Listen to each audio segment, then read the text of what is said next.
before. From Drumeo and Bolt, Berlin is a key hub of shared mobility with various services available.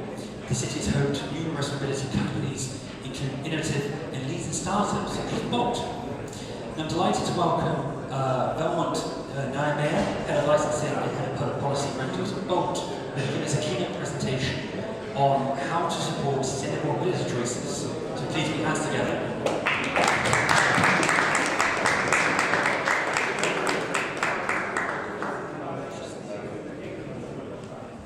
Thank you so much, and good afternoon, everyone. My name is Belmont Nijmeijer, and as mentioned, I work at Bolt. I'm here today to talk to you about modal shift, but before I get into that, maybe a couple of brief words about Bolt. Some of you may know the company already. You may have taken a ride on one of our e-scooters here in Berlin, or taken a taxi trip through our platform. But for those of you that don't know us, a brief overview. We're Europe's largest mobility platform. We don't only offer e-scooters or ride-hailing services, we have e-bikes, car sharing and food delivery services as well. We are currently live in something happened with the colors here. That was definitely not supposed to be red, but green, but hey, there we go. We're live in 45 countries in Europe and Africa, over 400 cities. It's hard to read, so I'll point that out again. What we're trying to do is contributing to cities made for people and not for cars. And we realize that the only way to do that is to offer a viable alternative to the use of a private car. And we believe there's a secret sauce to realizing that. And the first part of that sauce is making sure that you cover the full spectrum of urban mobility needs in one platform. So that's what we did. We typically see that the smaller modes, e-scooters and e-bikes, are used for the shorter trips, but then when you talk about longer trips, ride-hailing and car sharing come in. I think Karen today rightly pointed out that it would be great if we see e-bikes being used for commuting more and more, and we tend to see a trend towards that right now, and we hope that we can stimulate that with our service over the next couple of years. The second part of our secret sauce is one app, one multimodal app with different mobility services in it. That makes it very easy for the user to understand what is asked of them, how the system works, how the pricing works, and they can easily switch between the different modes. This is also what got us thinking, hey, but wait a minute, if we have one app, is there more that we can do with that? And that's where our Modal Shift program came in, that we kicked off last year. We ran a pilot in roughly 10 different cities across Europe, and we paid attention to making sure that we have a good geographical coverage. Now, you may notice that there's a very non-green gap in the middle, which is Germany. Unfortunately, we were scaling up our service in Germany at that very moment, so it wasn't the best time to also, on top of that, put a modal shift program, modal shift pilot in place. But there is something that I will share with you at the end of the presentation that will be coming to you this year. In all these cities, we did A/B tests during the course of the summer, during a couple of weeks. A/B tests, just to make sure that everyone knows what that means. I didn't know that before we started this pilot, for example. We worked with a control group and a treatment group. So by doing that, we were able to observe if the behaviors in the treatment group were real, or if there would be some effects that we should factor out. In total, I think there were roughly 460,000 users exposed to this experiment. Now, what did we do? When a user on our platform tried to book a ride-hailing service that was maximum of 3 kilometers long, and when there was an e-scooter in a range of 300 meters near them, we would suggest that they take an e-scooter instead. There was no financial incentive. The only thing we did is, when you have the menu options with the different ride-hailing options, we would put a scooter in there. Very simple. no pop-up messages, nothing. Just putting the scooter in the menu and seeing if people would then be naturally inclined to try and take an e-scooter. And what did we see? And for the results, we worked together with the Norwegian Research Institute called TØI.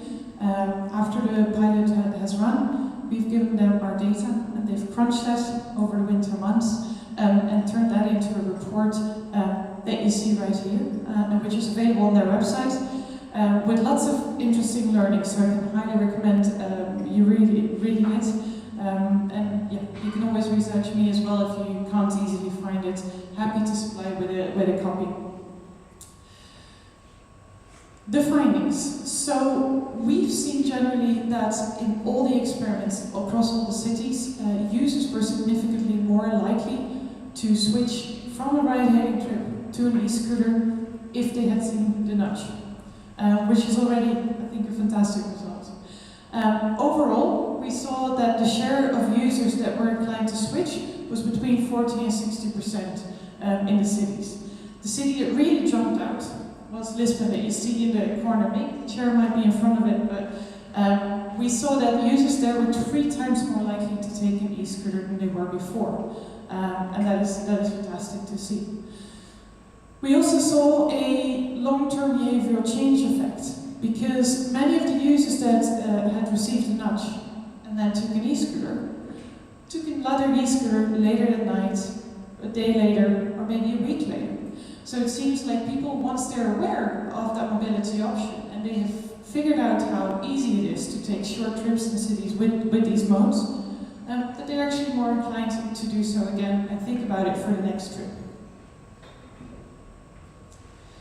Secondly, what we saw is that doing this kind of testing in multimodal apps works really well. People know the system. We can easily start playing around with the different modes. There's no barriers for users to actually making that switch. So it's been quite effective overall. And the effects have been much more significant than we've seen in other research so far.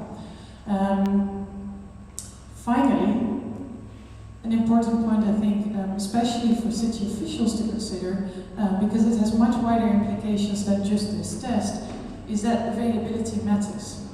People were much more inclined to switch to an e-scooter when it was available roughly at 150 meters away from them. Now, this is just guessing, but I would imagine that if you're standing there, you're looking at your app and you see an e-scooter icon there, and then subsequently see it in the street, that you're probably more inclined to walk towards it than when you can't see it, when it's hidden behind a bus stop, for example. So it's really important to take this into account, I think, in city planning, to make sure that these kind of mobility services, e-scooters and e-bikes, e-mopeds, that they're readily available where citizens need them. And I think the discussions this morning on mobility hubs also showed the same kind of evidence. So what's next? Modal Shift Program 2.0. And this year, Germany will for sure be factored into it as well. We have a platform with all kinds of different modes on it. And this summer we've only played around with 2 of them. But we're really curious to see what happens if we start factoring car sharing or e-bikes. Can we maybe switch from e-scooters to e-bikes in certain situations? There's all kinds of possibilities that we would like to explore. Similarly, we asked ourselves the question, should sustainability always be the driver to suggest a switch? We don't think that's necessarily always the case. When someone has been drinking, maybe we want to let safety considerations override that and suggest that they take a ride-hailing trip home rather than an e-scooter where they can potentially hurt people or themselves. So we hope to cover as many of these questions in the program this year. And looking a bit further ahead, we would really like to start doing this together with partners as well. Public transport, of course, is one of the main things that comes to mind, because ultimately we will really want to see how we can make these multimodal trips happen with public transport, which is, after all, the backbone of our city's transport systems. So we look forward to partnering with hopefully many of you in the coming years, trying to figure out how we can really help people make the most sustainable, the safest, maybe the fastest choice in their given situation. That is all for me. I'm not sure if we have some time. I guess we can take some questions. Yeah.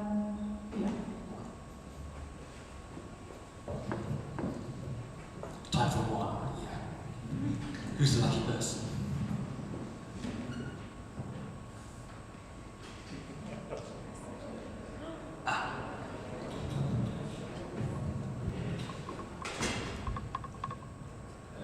Do you know why it was picked up more in Lisbon than, for example, in other cities? We're not 100% sure. We would need to run deeper user surveys to better understand why. But our gut feeling is that because people are very much used there to take ride-hailing trips, and many of those users tend to not consider e-scooters really as an option. So by presenting this option to them, it seems like we've really made them aware of the fact that, hey, there's different ways of moving around the city. That's our gut feeling. This year we hope to run these type of user surveys after the pilots and to get deeper insights from the users. Cool, thank you very much. Thank you.